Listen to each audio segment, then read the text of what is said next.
Hello guys, എല്ലാവർക്കും നമ്മുടെ പുതിയ വീഡിയോയിൽ സ്വാഗതം. അപ്പോൾ നമ്മളിന്ന് വന്നിരിക്കുന്നത് എങ്ങനെ ലാപ്പിൽ, അതായത് ഫോണുകളിൽ എങ്ങനെ മൈക്രോസോഫ്റ്റ് എക്സൽ നമുക്ക് ഫ്രീ ആയിട്ട് എങ്ങനെ നമുക്ക് ടൈപ്പ് ചെയ്യാം, അതുപോലത്തെ അങ്ങനെയൊരു വീഡിയോ ആയിട്ടാണ്. ഇപ്പോൾ നമ്മൾ പേയ്മെൻറ്റൊക്കെ അടയ്ക്കേണ്ടി വരും നമ്മളങ്ങനെ എക്സൽ ഫോണിലും ലാപ്പിലൊക്കെ കയറ്റുമ്പോൾ. അപ്പോൾ നമുക്ക് എങ്ങനെ ചെയ്യണം നോക്കാം. അതിനായിട്ട് നിങ്ങൾ ഗൂഗിൾ എടുത്തിട്ട് നിങ്ങൾ എക്സൽ ഫ്രീ എന്ന് സെർച്ച് ചെയ്യുക. എക്സൽ ഫ്രീ സെർച്ച് ചെയ്യുക, ഡൗൺലോഡ് ചെയ്യേണ്ട, ഫ്രീ സെർച്ച് ചെയ്താൽ മതി. എക്സൽ ഫ്രീ എന്ന് സെർച്ച് ചെയ്തതിന് ശേഷം നിങ്ങൾ ഇത് കണ്ടോ, ഫ്രീ എക്സൽ സ്പ്രെഡ്ഷീറ്റ് ഇതെടുക്കുക. ഇതെടുത്തതിന് ശേഷം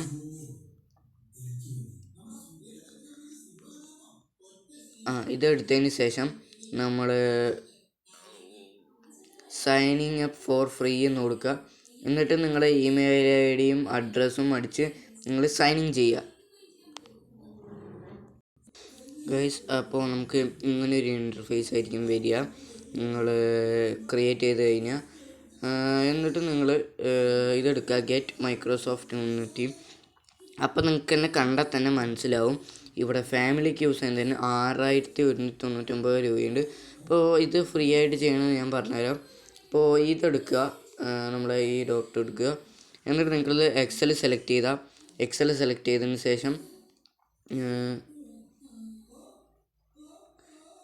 എക്സൽ സെലക്ട് ചെയ്ത് ലോഡ് ആവട്ടെ. എന്നിട്ട് നിങ്ങൾ ഇഷ്ടമുള്ളത്, അപ്പോൾ ഞാൻ ബ്ലാങ്ക് ബുക്കാണ് എടുക്കാൻ പോകുന്നത്. ബ്ലാങ്ക് ബുക്ക് എടുത്തിട്ട് നിങ്ങൾക്ക് ഇഷ്ടമുള്ളത് ഇതിലടിക്കാം. ഇപ്പോൾ ബില്ലൊക്കെ ആണെങ്കിൽ നിങ്ങൾക്ക് സിമ്പിളായിട്ട് നമ്മുടെ ഫോണിൽ ചെയ്യാവുന്ന ഒരു ട്രിക്കാണിത്. അപ്പോൾ എല്ലാവർക്കും വീഡിയോ ഇഷ്ടപ്പെട്ടു എന്ന് വിചാരിക്കുന്നു. ഗൈസ്, നമുക്കിതാ നമ്മുടെ എക്സൽ ഓണായി വന്നിട്ടുണ്ട്. ഇങ്ങനെ തന്നെ ഓണാവുക. ആദ്യം ഒന്ന് ചെറുതായിട്ട് റീലോഡെന്ന് കാണിക്കും, അത് നിങ്ങൾ റീലോഡ് എടുത്തിട്ട് ഒന്നും കൂടി ബാക്ക് അടിച്ച് ഓണാക്കിയാൽ മതി.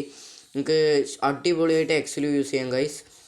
അപ്പോൾ നമ്മളെത്ര വീഡിയോ ഇഷ്ടമുള്ളൂ, വീഡിയോ ഇഷ്ടമായി ലൈക്ക് ചെയ്യുക, ഷെയർ ചെയ്യുക, സബ്സ്ക്രൈബ് ചെയ്യുക. നമ്മുടെ പുതിയ വീഡിയോ ആയിട്ട് നമ്മൾ വരുന്നതായിരിക്കും. Bye guys.